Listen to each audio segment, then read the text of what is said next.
memang masalahnya mungkin di perangkat ajar atau kurang membacanya di diri kita sendiri ya, kurang upgrade diri. Nah, di platform Merdeka Mengajar itu sudah banyak sekali contoh-contoh yang boleh di-download untuk menjadi kita gunakan, tapi dengan diedit disesuaikan dengan kebutuhan sekolah masing-masing.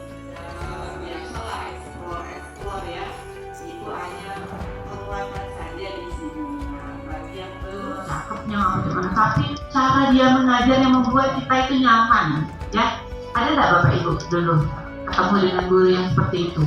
Nah, jadi kita kalau memang kita belum terampil mengajar, kita bisa meniru idola kita yang seperti itu, atau kita melihat cara teman-teman inspirasi yang lain bagaimana dia mengajar. Refleksi dan perbaikan pembelajaran oleh guru. Nah, yang tadi ya Bapak Ibu ya, refleksi turun, kita kurang melakukan refleksi diri. Kemudian belajar tentang pembelajaran turun juga. Jadi Bapak Ibu silakan mencari bagaimana. C ini hanya ada satu ya, dua.